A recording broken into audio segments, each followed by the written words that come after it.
Setelah Quartararo tercepat di hari pertama dan Morbidelli di hari kedua, hadirlah hari terakhir pengetesan resmi MotoGP di sirkuit Sepang untuk musim 2025 ini.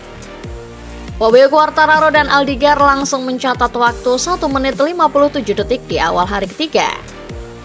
Sebagai pengingat, rekor putaran sepanjang masa di sini adalah 1 menit 56,337 detik yang diraih Bagnaia tahun lalu untuk meraih posisi pole. Pecco dan Jorge Martin adalah dua pembalap yang bisa meraih 1 menit 56 detik pada hari itu. Dan Morbidelli naik ke puncak time sheet setelah mencatatkan waktu 1 menit 56,948 detik dengan Quartararo hanya terpaut 0,029 detik di belakangnya. Pecco menjadi pembalap pertama yang meraih 1 menit 56 detik. Saat hari ketiga ini berjalan 30 menit, El Diablo unggul 0,2 detik dengan catatan waktu 1 menit 56,724 detik. 15 menit jelang jam pertama perubahan lainnya hadir. Bagnaia mengerahkan tenaga ganda untuk mengambil alih dengan catatan waktu 1 menit 56,6 detik dan kemudian 1 menit 56,500 detik tepat untuk menjadi lebih cepat daripada Quartararo. 11 menit setelah memasuki jam kedua, giliran Alex Marquez yang berada di puncak time sheet dengan selisih hanya 0,007 detik saat ia mengalahkan Bagnaia. Beberapa bulan yang lalu di Q2 ia mencatatkan waktu 1 menit 57,275 detik dengan GP23.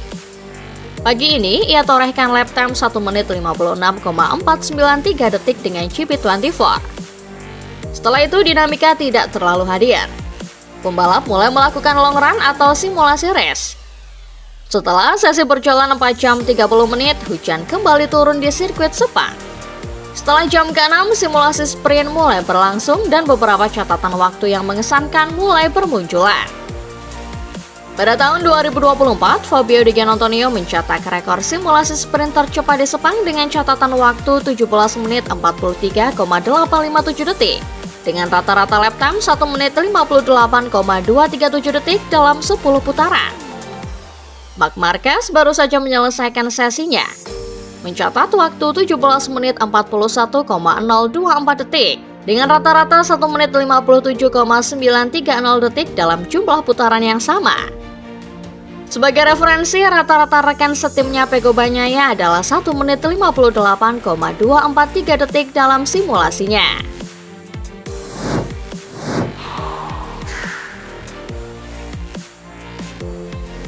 Kabar baik datang dari skuad Aprilia setelah mendapat konfirmasi bahwa salah satu pembalap mereka dari tim satelit Trackhouse Racing, Raul Fernandez, telah sukses menjalani operasi di Rumah Sakit Universitas Dexys Barcelona, Spanyol. Fernandez mengalami cedera metakarpal di tangan kiri dan pada kaki kirinya setelah mengalami kecelakaan pada hari pertama tes pramusim MotoGP 2025 di sirkuit Sepang, Malaysia. Kecelakaan pembalap asal Spanyol itu tidak sempat terekam kamera pada saat berlangsungnya tes. Namun detik-detik momen terjadinya kecelakaan Fernandez sempat terekam kamera salah satu penonton di tribun. Ternyata runner-up Moto2 2022 itu mengalami slide dan motornya juga sempat terpelanting keras hingga terseret ke area gravel. Bersyukurnya Fernandez telah ditangani Dr. Xavier Mir, salah satu dokter ternama di bidang spesialis ortopedi di kalangan pembalap. Operasinya berjalan lancar dan sukses.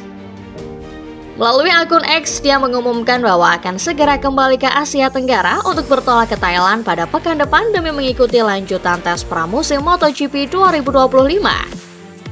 Humas dari Trackhouse Racing juga sudah mengonfirmasi partisipasi Fernandez pada tes pramusim tahap 2 di sirkuit Buriram pada 12 hingga 13 Februari 2025 pekan depan.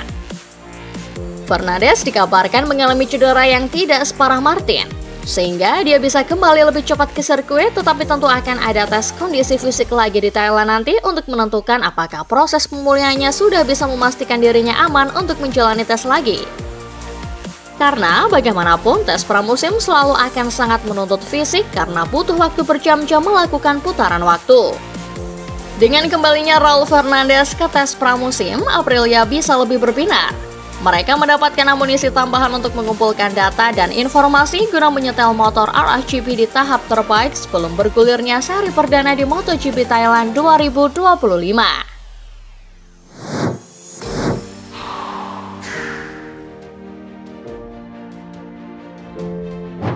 Persiapan Jorge Martin dan Aprilia Racing terganggu dengan crash yang terjadi pada hari pertama tes MotoGP Sepang.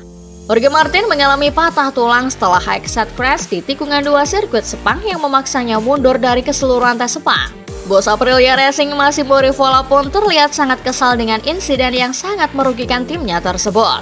Apalagi Rivola menganggap tidak ada kesalahan apapun soal motor maupun pembalapnya sebagai penyebab crash.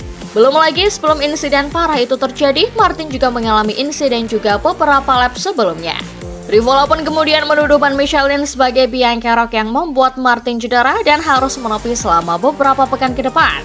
Pria asal Italia itu curiga ada kesalahan dari ban, entah produksi yang kurang baik maupun perlakuan yang membuat ban menjadi rusak.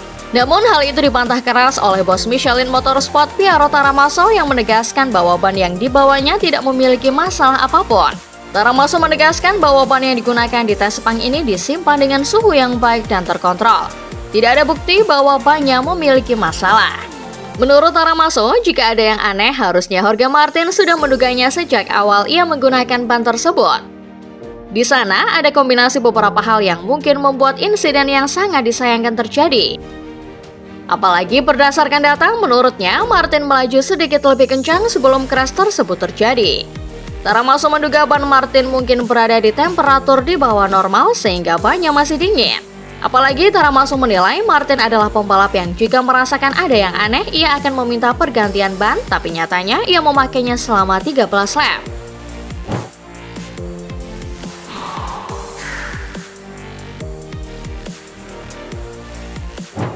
Yamaha berhasil membujuk Pramac untuk menjadi tim satelit. Sebelumnya, Pramac menggunakan mesin Ducati. Pramac mencatatkan prestasi tinggi di MotoGP 2024. Jorge Martin diantarkan Pramac menjadi juara dunia kejuaraan adu cepat kuda besi. Kedatangan Pramac membantu Yamaha untuk mengembangkan motor. Dalam tes pramusim MotoGP 2025 di sirkuit Sepang, Fabio Quartararo, jagoan Yamaha bahkan menjadi yang tercepat di hari pertama. Alex Rins ada di posisi ke-14 pada tes hari pertama dengan catatan waktu 1 menit 58,652 detik. Pada hari kedua, Alex Rins membukukan waktu 1 menit 58,275 detik. Rins mengakui Pramac sangat kuat, jadi dirinya melihat pada telemetri mereka untuk memahami di mana harus bisa lebih baik. Rins juga mengakui mempunyai dua motor lebih banyak membantu dalam hal elektronik dan membuat keputusan dalam hal pengembangan.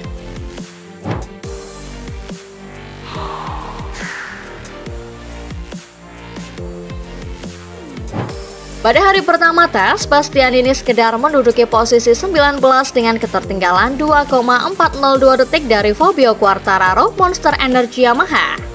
Pada hari kedua, ia menduduki posisi 17, tertinggal 1,322 detik dari Franco Morbidelli Pertamina Enduro VR46.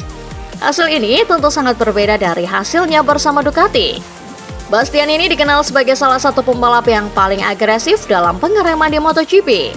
Namun, setelah 2 hari mengendarai RC16, juara dunia Moto2 2020 ini merasakan motor barunya bahkan lebih kuat dalam aspek pengereman dibandingkan dengan Ducati yang kadang membuatnya kehilangan grip di bagian depan.